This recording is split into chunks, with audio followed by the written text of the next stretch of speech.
Mes amis, bonjour. Je suis très heureux de vous recevoir dans ce numéro de FlyMag. Déjà, je voudrais vous remercier. Vous avez été très nombreux à réagir au numéro précédent et on va même très rapidement poser un des problèmes qui ont été évoqués lors du numéro précédent avec mon invité. Mon invité n'est pas n'importe qui, c'est un responsable qui travaille depuis très longtemps dans le domaine de l'aviation. Je veux parler de Lamine Badji. Lamine, sois le bienvenu. Bonjour Bouba, merci pour l'invitation. Lamine, on va tout de suite rentrer dans le vif du sujet.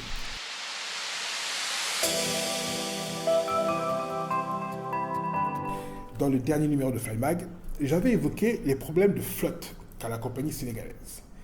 Et une des solutions que j'avais proposées, c'était le fait de diversifier la flotte sénégalaise, c'est-à-dire, dans mon entendement, on aurait pu avoir des Airbus, comme on en a aujourd'hui, mais aussi des Boeing. Alors, des internautes m'ont dit, très mauvaise idée, ça ne fonctionnera pas, c'est pas la solution. Et je me rappelle que, toi aussi, tu m'avais dit, ce n'était pas la solution. Est-ce que tu peux nous dire pourquoi ? Alors très bien, alors merci encore une fois pour ce numéro qui a suscité beaucoup de commentaires et des notes positives par rapport au contenu. Et effectivement, donc moi j'avais tout de suite réagi par rapport à la diversification d'une flotte. On parle en termes de type de variété de constructeurs, donc Airbus, Boeing, Embraer et autres. Et du fait que vous pensiez qu'avoir différents types d'avions pourrait être intéressant pour une compagnie aérienne. Alors l'expérience montre que non, sur une taille de flotte comme on a aujourd'hui, une dizaine d'avions, il faut pouvoir gérer et les pièces de rechange de cet avion, du même constructeur, et la formation des personnels navigants et des personnels au sol, des gars de la maintenance, et tous ces gens-là doivent suivre et maintenir leurs compétences annuellement, en tout cas chez le constructeur. Aujourd'hui, avoir une flotte d'un seul constructeur permet de pouvoir négocier ses prix. Aujourd'hui, tout est une question de prix du marché. Et voilà, donc permet d'être beaucoup plus économe en frais de gestion, de la formation, de la maintenance des avions, des pièces de rechange et tout ça. Et c'est beaucoup plus logique d'avoir que Airbus, par exemple, ou que Boeing. Ça permettrait d'avoir un peu plus de souplesse. Et même pour un avion qui devait partir tout de suite en rotation, s'il y a une pièce défectueuse, on a la solution d'aller trouver son frère jumeau à côté, de prendre une pièce pour qu'il puisse partir en attendant que la pièce de rechange puisse... Je veux dire, c'est qu'on peut prendre sur un avion qui est déjà en stationnement, une pièce, la mettre dans celui qui en a besoin, en attendant que la pièce de rechange vienne par le vol de Paris. C'est tout à fait envisageable, tout à fait possible, et c'est ce qui est fait. Je ne fais pas partie de la maintenance, mais c'est des choses qui sont logiques. On parle de cannibalisme, c'est un mot un peu empirique et fort, mais il faut l'imaginer sur une flotte de quelqu'un qui a des véhicules de location d'un même constructeur. Aujourd'hui, s'il a une commande sur un véhicule qui doit partir aussi tout de suite et qu'il a besoin d'une pièce de rechange qu'il peut piquer sur un autre véhicule, le véhicule peut partir et revenir en attendant qu'il dispose de sa pièce. Tu as parlé des problèmes de pièces de rechange. En termes de formation, juste pour rentrer un petit peu plus dans la problématique d'avoir une double marque, double qualification, double marque, en termes de pilotage, en termes de pilote de formation, quels sont les inconvénients d'avoir comme ça Boeing et Airbus dans sa propre flotte ? Alors, les inconvénients, c'est de devoir manager la formation, deux formations différentes. Donc aujourd'hui, piloter un Airbus et piloter un Boeing, je veux dire, c'est pas switchable du jour au lendemain. C'est-à-dire, pour une compagnie comme Air Sénégal, avoir une cinquantaine de pilotes sur Airbus est beaucoup plus facile à gérer que 25 pilotes sur Airbus et 25 autres sur Boeing. Donc ce n'est pas la même chose, ça ne se pilote pas pareil. Et en termes d'évolution, hein, donc aujourd'hui, passer de droite à gauche, si on change d'avion, c'est moins lent en fait. Si on reste sur la même machine, on peut facilement évoluer. Et on le voit hein, aujourd'hui, ceux qui ont été sur Airbus 320, donc la série des 320, peuvent, à partir d'une certaine année d'expérience, monter facilement sur le 330 et ça fait des économies de formation et de maintien de compétences pour la compagnie. Donc, pour revenir, ce que j'avais annoncé n'était pas une bonne idée pour la compagnie sénégalaise. Vaut mieux qu'elle se maintienne sur Airbus et qu'elle gère un petit peu mieux sa flotte. En fait, ce n'est pas qu'elle gère un petit peu mieux sa flotte, ça nous permet de parler du deuxième sujet qui est le retard. Le problème fondamental qu'a la compagnie, c'est que normalement, à date d'aujourd'hui, elle aurait dû être avec plus d'avions qu'elle ne l'est aujourd'hui. On a eu les fameux problèmes des A220 qu'elle a dû rendre à cause de problèmes de moteur. Et on s'est même rendu compte récemment que même Air France, qui comptait remplacer toute sa famille des A319, A320 par cet avion A220, se retrouve avec le même problème que les compagnies comme Air Sénégal, avec un problème de moteur.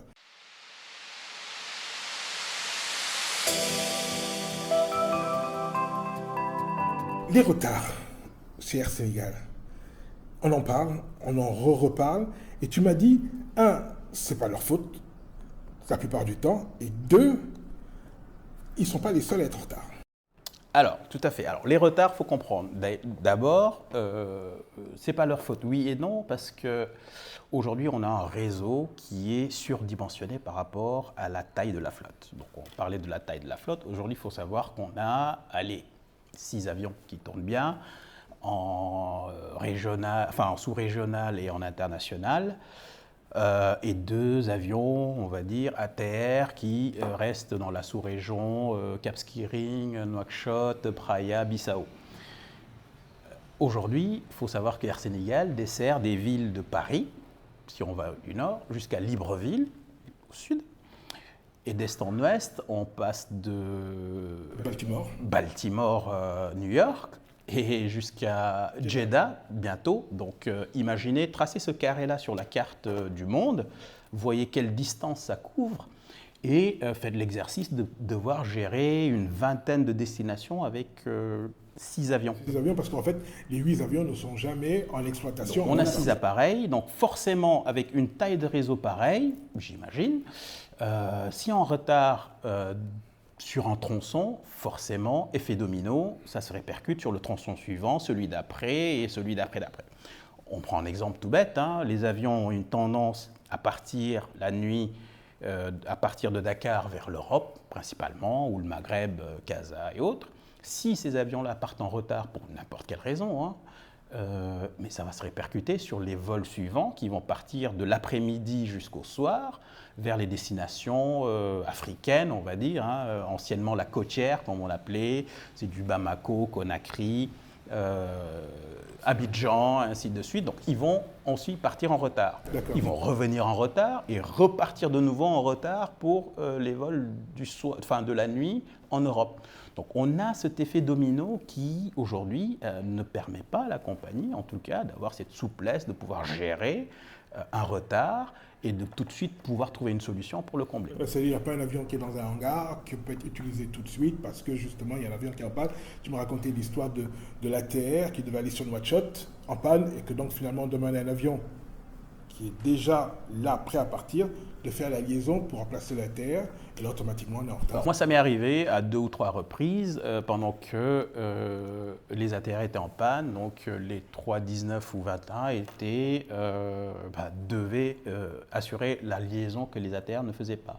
Donc ça veut dire que je me pointais à l'aéroport, l'avion était à l'heure, je regardais comme tout passionné sur Flight Radar, je voyais que l'avion était à l'heure, j'étais content, sauf que l'avion était amené à Nouakchott ou à Banjul pour assurer une rotation que l'ATR n'a pas réalisée dans la journée.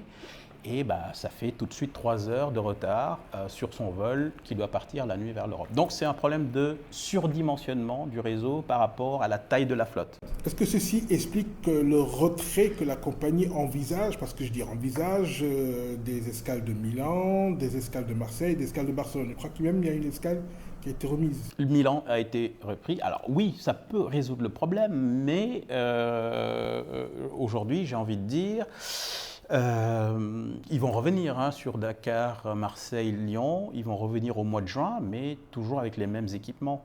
Donc ça ne change rien de l'arrêter maintenant pour le reprendre au mois de juin. Si d'ici le mois de juin prochain, on n'a pas de solution. C'est décaler le problème. La solution la plus proche, c'est fin 2025. Alors la solution, si j'ai bien compris les informations qui circulent, c'est fin 2025, les arrivées des 321 Neo. Super machine en termes d'économie de carburant, en termes de confort et tout ça. Ça résoudrait le problème de surdimensionnement qu'on a, mais c'est pas pour... Alors on dit fin 2025, j'ai envie de dire 2026, quoi, donc pour pas affoler le public. On n'est pas dans le secret des dieux, vous n'êtes pas non plus... Tu n'es pas je ne suis pas dedans, je suis pas... Voilà, je lis que... Ce que tu sais aujourd'hui de l'aviation, qu'en est-il de la possibilité de pouvoir louer des avions? Est-ce que c'est rentable? Est-ce que c'est pas rentable? Est-ce que c'est compliqué? C'est une très bonne question. Donc aujourd'hui, suite à ces nombreuses pannes, suite à ces nombreux départs en retard, j'ai vu que la compagnie a fait venir un 737 depuis 3-4 jours qui assure Dakar-Abidjan, Dakar-Conakry, et ça a l'air d'aller. Un avion de plus qui tourne, ça a l'air d'aller. Le réseau semble être un peu maîtrisé. Ça tient. Je vois que les avions, j'ai des collègues qui sont partis après les vacances de Noël et Nouvel An en France. Ils m'ont dit, on a même été en avance. Notre ami qui est parti mardi dernier sur Marseille est arrivé en avance. Donc, un avion de plus dans la flotte a permis de résoudre Ce qui prouve que si nous avions eu tous nos A220 qui fonctionnaient bien, aujourd'hui on parlerait d'autre chose. À mon avis, oui. Donc voilà, il faut quand même que les gens sachent que c'est une compagnie qui a quand même fait des choix.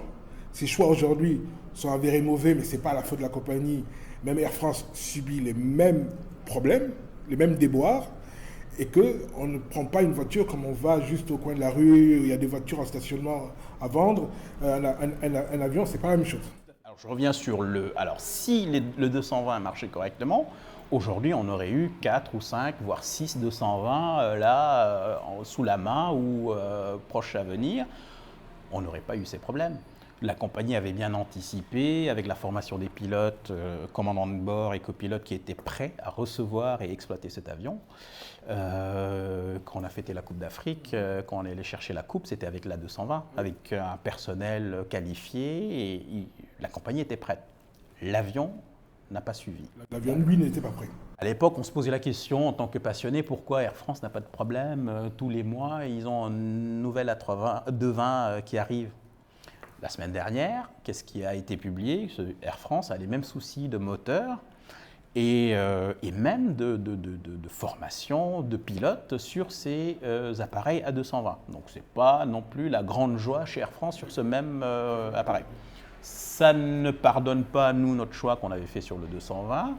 Ça ne l'excuse pas. Je ne sais pas si on aurait dû anticiper ou non. Bon, c'est facile de dire après coup, de dire que c'était pas... Pour moi, c'était une bonne C'était une bonne stratégie au départ. On est tous d'accord dessus et c'est le sort qu'on a décidé.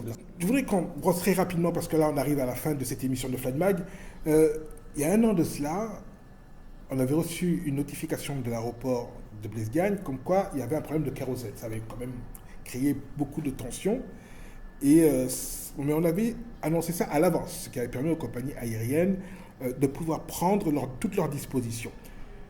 Un an après, quasiment jour pour jour, boum, encore un problème de kérosène. Mais cette fois-ci, les compagnies ont été averties, mais vraiment au moment même où la panne s'est posée, et ça leur a posé d'énormes problèmes.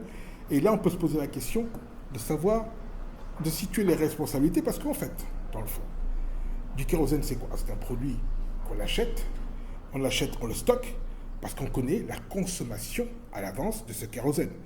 Sur 1 an, sur 2 ans, sur 3 ans, il y a une planification. On peut se poser la question, que se passe-t-il à l'aéroport de Blaise-Diagne lors des fêtes de fin d'année?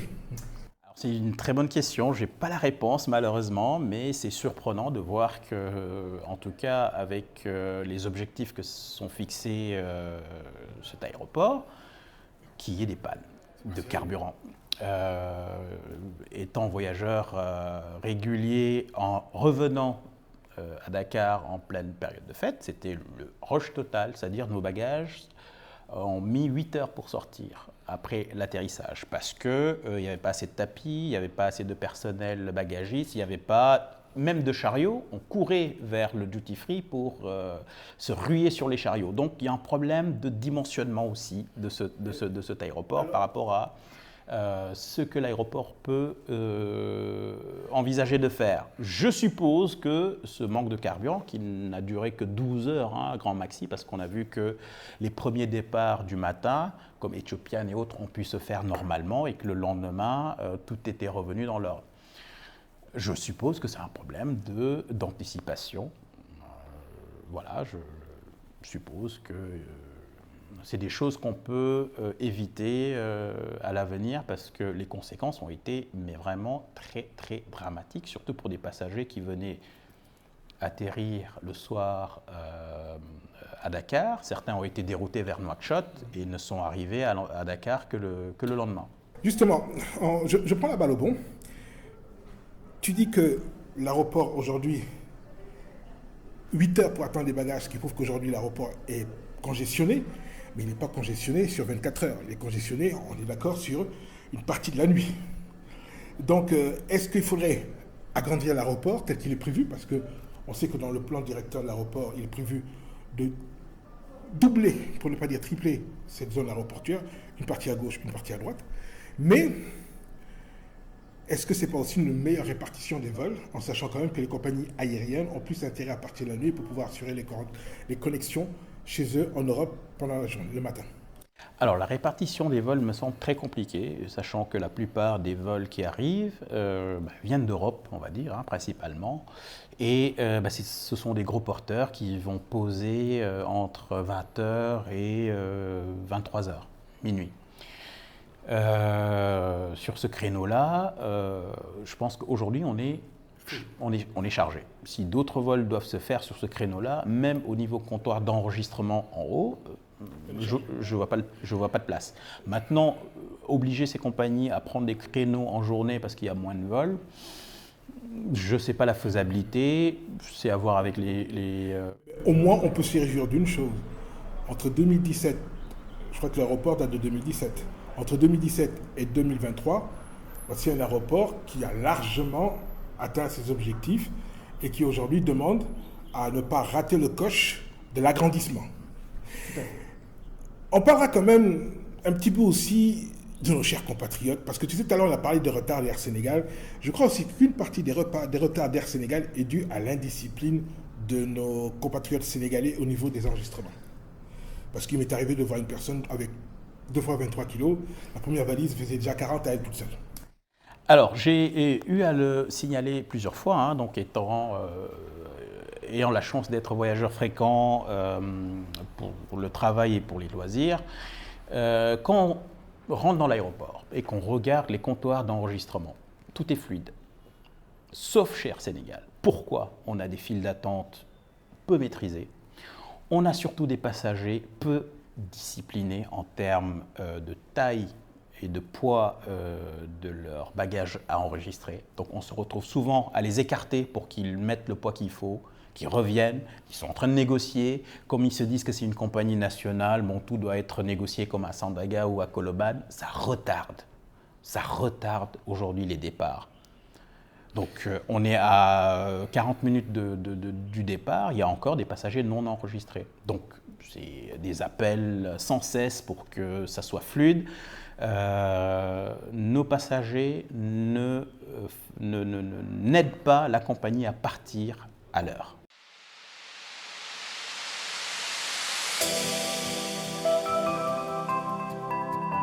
Merci beaucoup Lamine. Il y a quand même 2 sujets qui me tiennent beaucoup à cœur. Depuis le temps, ça fait 1 an que je dis que je vais en parler. Et c'est l'aménagement, la gestion de l'aéroport. Il y a de cela quelques temps, je suis allé chercher une amie à l'aéroport. Et j'étais avec le caddie. Il y avait 3 bonhommes qui me suivaient dans le parking. Et c'est quand je suis venu pour rentrer la valise qu'ils m'ont dit, ouais, venez m'aider à rentrer dans la valise.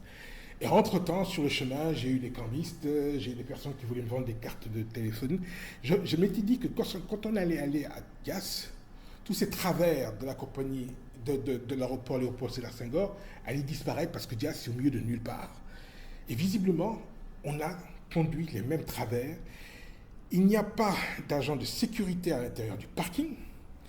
Et les gendarmes ont pour mission de juste gérer ce qui se passe devant la porte du parking. Ils n'ont pas d'ordre reçu pour se promener à l'intérieur du parking. Ce n'est pas normal, je suis désolé de le dire, ce n'est pas normal qu'il y ait des cambistes, qu'il y ait des personnes qui vous aident à pousser, qui n'ont rien. En fait, c'est des personnes qui n'ont rien à faire dans un parking. Ça pose un problème de sécurité. Quelque chose peut se passer dans ce parking. J'aurais pu être agressé à ce moment-là par 3 gaillards. Et puis, qu'est-ce que vous voulez que les gendarmes étaient à l'opposé du parking. Il aurait pu tout se passer. Et je pense qu'il y a au moins une société de sécurité, pour ne pas dire une compagnie de gendarmerie, qui devrait patrouiller à l'intérieur du parking et interdire à toute personne qui n'a rien à y faire. Vous êtes venu dans le parking, c'est que vous êtes venu prendre quelqu'un. Vous n'êtes pas venu faire le cambiste, vous n'êtes pas venu vendre le téléphone, encore moins aider les passagers à entrer dans les valises. Deuxième chose qui me gêne beaucoup, autre travers de Léopold Sédar Senghor, c'est la gestion des accompagnants. Je ne peux pas comprendre que dans un aéroport où on a prévu une zone pour les accompagnants, comprendre ces derniers qu'on les mette dehors. Tout comme à l'aéroport Léopold Sédar Senghor. À croire que pour les autorités aéroportuaires, mettre dehors les passagers, c'est pour eux une très bonne solution. Non, ça ne l'est pas. Quand il pleut, quand il fait froid, les passagers sont dehors. On a pu comprendre que c'était le Covid. Mais j'ai l'impression que le Covid a servi de prétexte à reprendre une bonne vieille mauvaise habitude qu'on avait de Léopold Sédar Senghor, c'est tenir les passagers dehors. Troisième chose, quand vous rentrez à l'intérieur, dans l'avion, dans l'aéroport, vous passez la police des frontières, vous êtes arrêté par qui? La douane. Dans tous les aéroports qui se respectent, quand vous voyez douane, c'est marqué, ils sont derrière un box à hauteur humaine, et c'est marqué douane, customs. Au Sénégal, ils ont reporté le même problème que Léopold Sédar Senghor à Dias. Ils sont sur une table. Des fois même, ils sont assis sur la table parce qu'ils n'ont pas assez d'espace. Je pense que c'est la douane elle-même qui aurait dû refuser ces conditions de travail qui étaient compréhensibles à Léopold Sédar Senghor, mais qui aujourd'hui ne se justifient pas. Les box existent pour la police des frontières. Qu'est-ce qui empêche? Je suis sûr qu'il y en a en réserve au cas où si ces box sont détériorés. On en prend 2 ou 3. On les met, on enlève police et on met douane. Et pour l'image de la douane, c'est plus respectable d'avoir des douaniers assis derrière un box où c'est marqué douane que d'avoir comme ça des personnes qui font leur travail, un travail ingrat, mais dans des conditions qui ne sont pas de bonnes conditions. Vraiment, c'était les points sur lesquels je voulais quand même... À juste titre. Et mes amis, c'était Lamine Badji. Merci beaucoup encore une fois. Merci pour ce moment. Et je vous donne rendez-vous au prochain numéro. À bientôt.